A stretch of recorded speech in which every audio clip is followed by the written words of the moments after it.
Hey everyone, welcome to my video about holding space for other people. I know many of you will be familiar with the term holding space for somebody because it is very common in the spiritual and in the self-help community, in the counseling and psychology community, and all of that good jazz.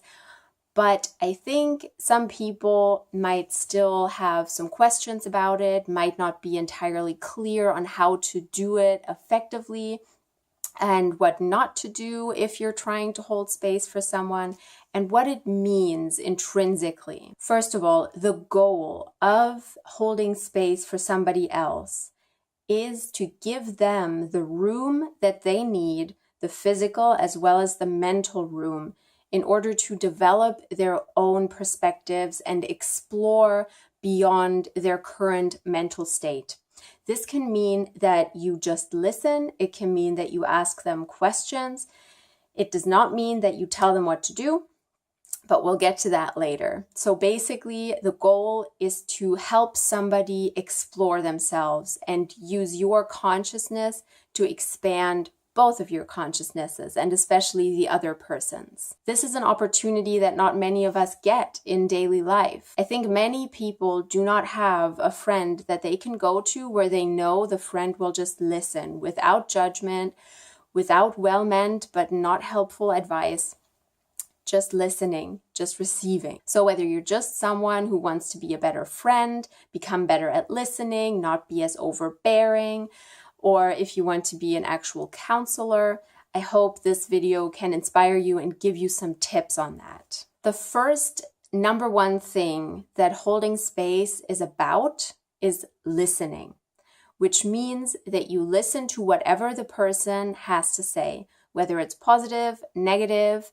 It might be negative self-talk, it might be them praising themselves, it might be them putting themselves down, it might be them putting you down. But first and foremost, holding space is not about projecting, it's about receiving and about letting the other person express themselves, not forcing your opinion on them. So this leads up to the second point, which is actually in order to uphold the space that you create for somebody, you have to maintain it. You can't slip into a mindset where you want to help them so bad that you give them tons of advice or you tell them how they might feel. You push too much of what you think they might be feeling on them.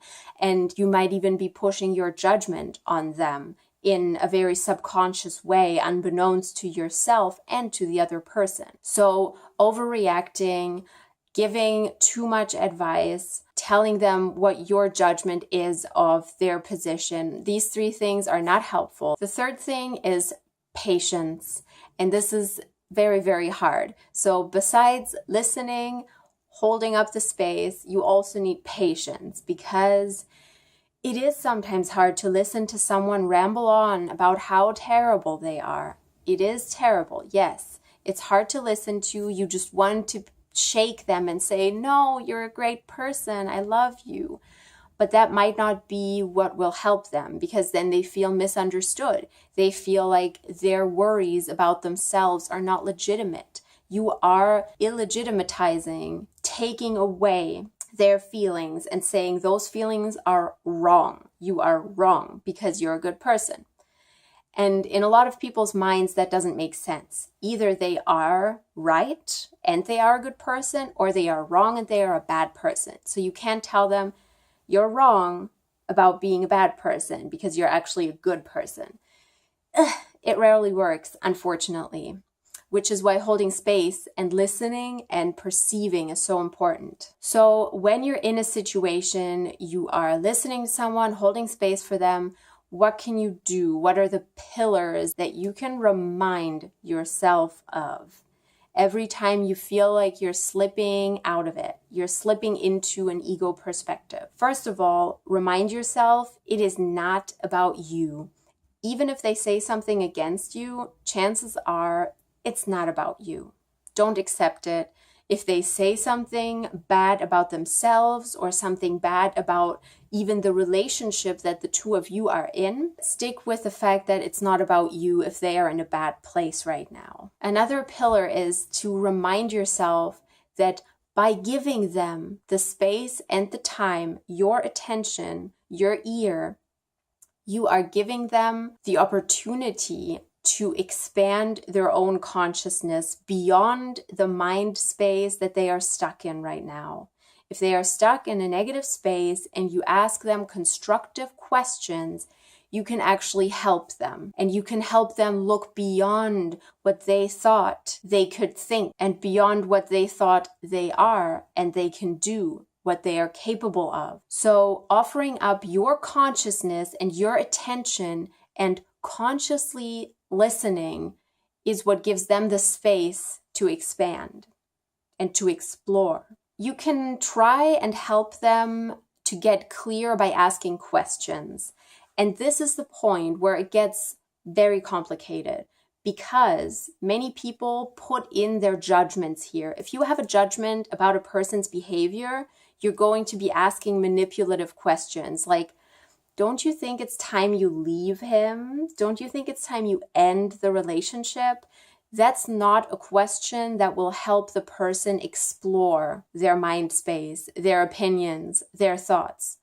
It's what will make a person turn away from you because they notice, oh, she thinks I should leave him. And then they don't continue to open up to you because you jumped ahead, you have a completely different perspective. And sticking with their perspective and asking questions based on that is the whole concept of holding space. Of course, you can ask challenging questions, but they should not be yes/no questions.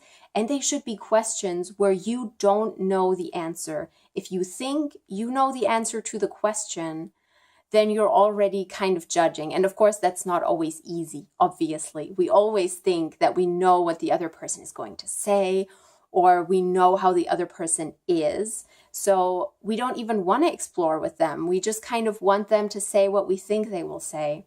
And detaching from that mindset is very important if you formulate a question to that person. Even if their story triggers you, stick with them. Don't make it about your ego, about being right, about having your expectations validated, your worldview validated. It's not about that right now. It's not about you showing them the way. It's about them finding the way themselves.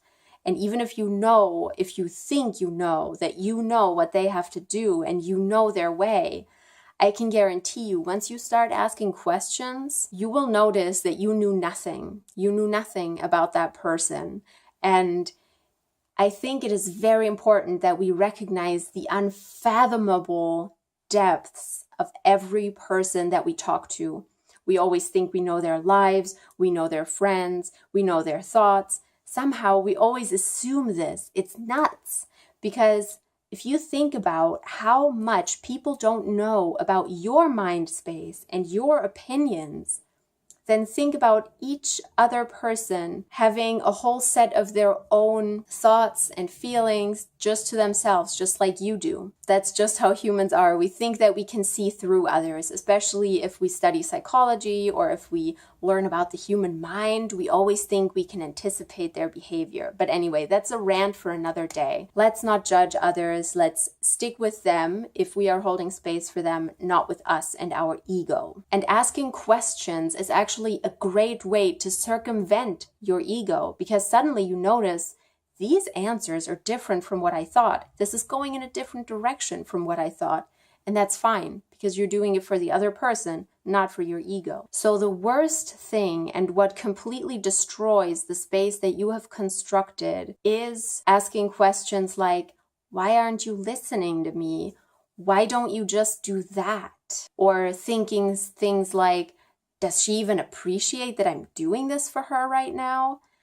All of that, just let it go. It's not that easy. It's not easy if you have a very strong ego that wants to take the driver's seat and just roll over the other person and tell them, like, really show them that you know what's best for them and that they better listen to you, And that destroys, shatters trust. It shatters the space that you created for them, and it definitely makes it very unlikely for them to open up and to get anywhere in their self-exploration if you just try to make them eat whatever you serve up. Doesn't work that way. We are all our own people and have to make our own experiences and explorations. A very, very important note before I move on to a visualization that I would like to leave you with. You are not obligated to be the friend who holds space for others. If that is what you want to do for another person because you feel they need it, because they ask you to, or because they are your client and you're laying tarot for them or giving them a psychological counseling session, then fine, do it. But it is not a friendship that is good for you if that is all you do for them. Because holding space for someone costs energy. You have to hold back a lot of your ego, a lot of your opinions, a lot of your judgment. And that, in my opinion, is a formidable exercise to observe where you can grow, what you have issues with, where your resistances lie. But it's not the basis for a friendship if that is all you do with that person. If they come to you because they know you will hold space for them effectively, then that's okay sometimes if they do it back for you, or if you have, normal meetups where you both exchange opinions, exchange thoughts, that's good. So it shouldn't be that you are always the one giving and you are always the one having to eat whatever they serve and try and help them explore it, almost in the role of a counselor. And I in no way want to say that all of the good friends and best friends that you can have to have this skill. I'm just saying it makes you a better friend if you have that skill. If none of your friends can do that for you, that's fine. That doesn't make them bad friends. It just makes them unable to do that for you. And that's totally okay. Maybe they even decide they don't want to do that for other people because it costs a lot of energy. That's what counselors are for. It does make such a huge difference once you start asking people questions and listening rather than telling them what to do. It's amazing. The worlds that open up, you have deeper connections with people. Truly, truly. Because you actually listen to them rather than just telling them how they should be and how you think they are and how you think they might react. Because what do you have to operate on? Especially if you haven't seen a friend in a month, a year, you don't know much about them. Even if you see them 24/7, you don't know much about them. You don't know everything, even though you might feel like you do. And realizing that and embodying that space for someone to explore them is very, very important and very healthy and it brings a relationship to a deeper level is what I'm trying to say.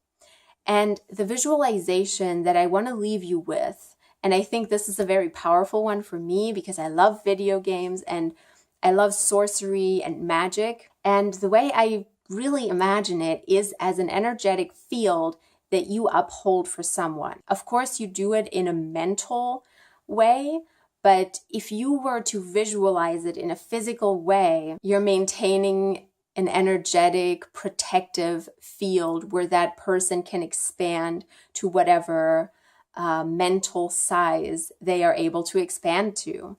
And I think that is quite beautiful, and it's a beautiful way to think of it. So that's what I do, basically. Let me know if you like holding space for people or if it's something that drains you a lot, because I know especially empaths, there's a lot going on for empaths if they have to hold space for someone. It can physically hurt to listen to someone negatively talking about themselves, especially if it's somebody you love. And being able to endure it and try and ask the person questions to see where that self-love, that kernel of self-love might be hidden, I think that is a tough task. It's not just about patience, it's also endurance, if we're honest. I hope this video could inspire you. I hope it helps you, and I'll see you all next time.